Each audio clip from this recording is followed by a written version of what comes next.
Hello friends, welcome back to my channel. তো আমি আজকে তোমাদের সাথে একটা পনিরের রেসিপি শেয়ার করব, যেটা হচ্ছে শাহি পনির। তো কথা না বাড়িয়ে চলো রেসিপিটা দেখে নাও। তো আমি এখানে আশীর্বাদের পনির ইউজ করেছি। রেড কাউয়ের পনির ইউজ করি, কিন্তু হঠাৎ দেখলাম যে আশীর্বাদেরও পনির আছে, তো সেটা ইউজ করে দেখলাম বেশ ভালোই, খুব একটা খারাপ না। রেড কাউয়ের থেকেও বেশ ভালো পনির এটা। আর তোমরা চাইলে আশীর্বাদের পনিরও ইউজ করতে পারো, অথবা তারপরে কিছুটা সাদা তেল দিয়ে, সাদা তেল গরম হয়ে গেলে তাতে জিরে ফোড়ন দেবো। আমি এখানে Emami rice bran oil use করেছি, তোমরা চাইলে যে কোনো ব্র্যান্ডের তেল ইউজ করতে পারো।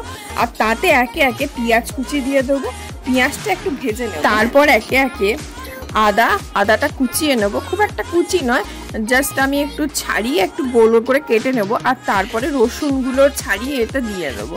সব কিছু একটু ভালো করে ভেজে নেবো, যাতে একটু ভাজাটা একটু ভালো হয়। খুব বেশি ভাজবো না, অল্প কিছু ভেজে নেবো, মানে একটু লালচে লালচে হবে। খুব বেশি ভাজলে পুড়ে যাবে, তার টেস্টটা বেকার হয়ে যাবে। তো আমি একটু অল্প করে ভেজে নেবো।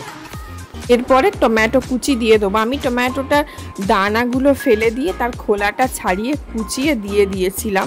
তোমরা চাইলে খোলা শুদ্ধ দিতে পারো, আমার খোলাটা যেন কেমন একটা লাগে আর দানাটা ফেলে দেওয়াই ভালো, তাই আমি সেইভাবেই দিয়েছিলাম।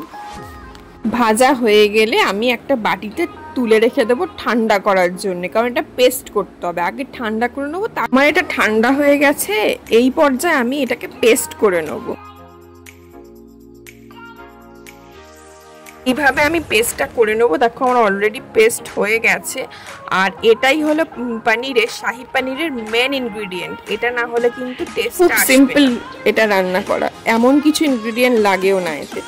এরপর আর একটু সাদা তেল কড়াইতে দিয়ে নেবো, আর তাতে ওই তৈরি করার যে পেস্টটা, যেটা তৈরি করেছিলাম সমস্ত কিছু ভেজে, সেটা দিয়ে দেবো। এতে দিয়ে একটু মিশিয়ে তাতে হচ্ছে একটু গ্রিন চিলি পেস্ট, আমাদের যে কাঁচা লঙ্কা, আমাদের গাছের কাঁচা লঙ্কা, সেই লঙ্কারই পেস্ট করে মা রেখে দেয়, যখন রান্না করায় তাতে দেয়।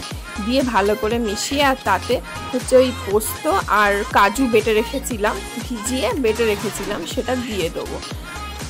দিয়ে ভালো করে একটু কষে নেব যতক্ষণ না তেল ছেড়ে আসে।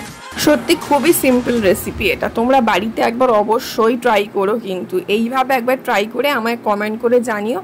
সত্যি খুব টেস্টি হয়েছিল, আর যে স্মেলটা সেটা মারাত্মক হয়েছিল। আর তারপরে দেখো একটু জিরে গুঁড়ো দিয়ে দিলাম, জিরে গুঁড়োটা দিয়ে তারপরে একে একে কাশ্মীরি রেড মির্চ দিয়ে দিলাম। এটা হচ্ছে ঝাল হয় না, কিন্তু লাল আসে কালারটা, তো সেজন্য কাশ্মীরি রেড মির্চ দিলাম। তোমরা চাইলে গুঁড়ো লঙ্কা দিতেই পারো, আমরা গুঁড়ো লঙ্কাটা অ্যাভয়েড করি, আমরা কাশ্মীরি রেড মির্চটা ইউজ করি, যাতে ঝাল হয় না কিন্তু লাল হয়। আর তারপরে মেন ইনগ্রিডিয়েন্ট যেটা হচ্ছে শাহি পনির মশলা। আমি এখানে এভারেস্টের শাহি পনির মশলাটা ইউজ করেছিলাম। তোমরা এটা ইউজ করে একবার দেখতে পারো, পুরো রেস্টুরেন্ট স্টাইলের যে শাহি পনির ওই রকম খেতে। তোমরা চাইলে এই মশলাটা নাও দিতে পারো, কিন্তু এটা দিলে কিন্তু রেস্টুরেন্টের যে অথেন্টিক যে ফ্লেভারটা আসে।